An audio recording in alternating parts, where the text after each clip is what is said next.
यकोने, त्युकोने, इल्कोने, एल्कोने, नुकोनेसो, वुकोनेसे, इल्कोनेस, एल्कोनेस। नमस्कार, दरअसल ये कॉन्जुगेशन फॉर्म है फ्रेंच वर्ब कोनेत्र की। आज हम इन्हीं से ही वाक्य बनाने वाले हैं, तो आइए बोर्ड पर वाक्य बनाना समझते हैं। कोनेत्र, कोनेत्र का मतलब होता है टू नो समबडी या फिर टू नो सम प्लेस, मतलब किसी व्यक्ति को जानना या किसी जगह का पता होना।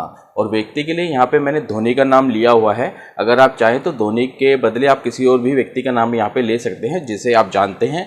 और जगह के लिए मैंने यहाँ पे पेरिस का नाम लिया हुआ है। आप चाहें तो पेरिस के बदले किसी भी दूसरे शहर का नाम ले सकते हैं, जैसे कि दिल्ली, मुंबई, कलकत्ता, चेन्नई इत्यादि। और यहाँ पे मैं आपको एक बात बता दूं कि यहाँ पे हम मॉन्यूमेंट्स के नाम भी ले सकते हैं, जैसे कि फ्रांस में इफिल टावर है तो उसे हम ला तूर ईफिल बोलते हैं। और इंडिया में जैसे कि ताजमहल है उसे हम फ्रेंच में ला ताजमहल बोलते हैं। और यहाँ पे मैं ये भी बता दूं आपको कि आप जहाँ रहते हैं, जिस एरिया में रहते हैं, अगर वहाँ पे कोई फेमस जगह है या कोई ऐसी लोकेशन है जिसे आप जानते हैं, जैसे कि दिल्ली में कनॉट प्लेस है, करोल बाग है और राजघाट है, तो मैं उनका भी नाम यहाँ पे ले सकता हूँ। तो ऐसे ही आप किसी ऐसी लोकेशन को जानते हैं जो फेमस है तो आप वो भी लोकेशन का नाम यहाँ पे ले सकते हैं।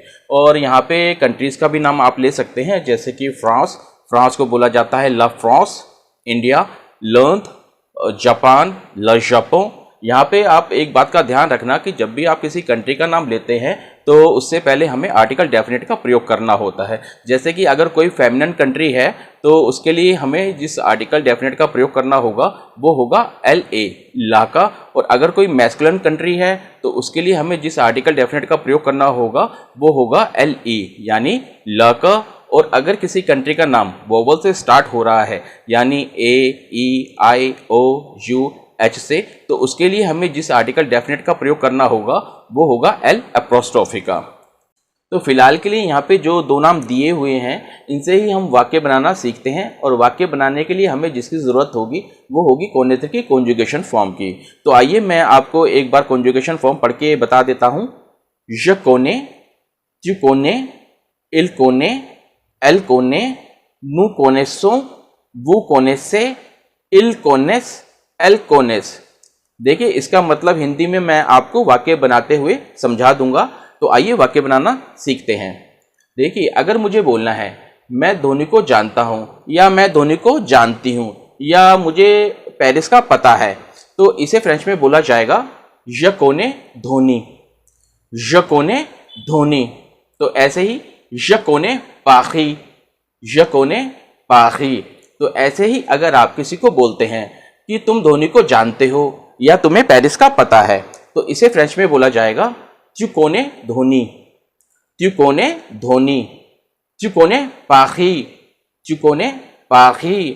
तो ऐसे ही अगर आप किसी को बताते हैं कि वह धोनी को जानता है या उसे पेरिस का पता है, तो इसे फ्रेंच में बोला जाएगा il connaît Dhoni, il connaît Dhoni, il connaît Paris, il connaît Paris। तो ऐसे ही अगर आप किसी को बताते हैं कि वह धोनी को जानती है या उसे पेरिस का पता है, तो इसे फ्रेंच में बोला जाएगा elle connaît Dhoni, elle connaît Dhoni. और ऐसे ही elle connaît Paris, elle connaît Paris।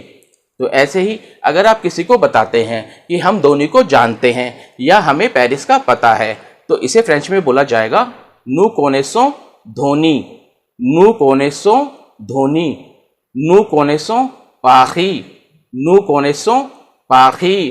तो ऐसे ही अगर आप किसी को बताते हैं कि आप धोनी को जानते हैं या आपको पेरिस का पता है, तो इसे फ्रेंच में बोला जाएगा vous connaissez Dhoni, vous connaissez Dhoni, vous connaissez Paris, vous connaissez Paris। तो ऐसे ही अगर आप किसी को बताते हैं कि वे धोनी को जानते हैं या उन्हें पेरिस का पता है, तो इसे फ्रेंच में बोला जाएगा il connaît Dhoni, il connaît Dhoni, il connaît Paris, il connaît Paris।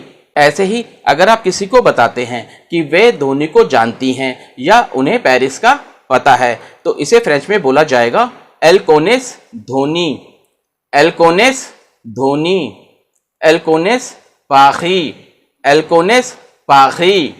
तो इसी तरह वाक्य बनाए जाते हैं। यहाँ पे मैं आपको एक बात बता दूं, अगर आप धोनी के अलावा किसी और व्यक्ति का नाम भी यहाँ पे जोड़ना चाहते हैं, तो उसके लिए हमें ए का प्रयोग करना होगा। ए जिसको इंग्लिश में बोलते हैं एंड और हिंदी में और, तो यहाँ पे आप किसी और व्यक्ति का नाम भी आगे जोड़ सकते हैं। तो इसे पढ़ा जाएगा धोनी ए विराट।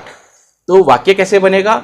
य कोने धोनी ए विराट, य कोने धोनी ए विराट। तो ऐसे ही आप इन सभी से इस तरह के वाक्य बना सकते हैं। आज का वीडियो बस इतना ही था। मिलते हैं अगले वीडियो में। अपना ध्यान रखिएगा। धन्यवाद।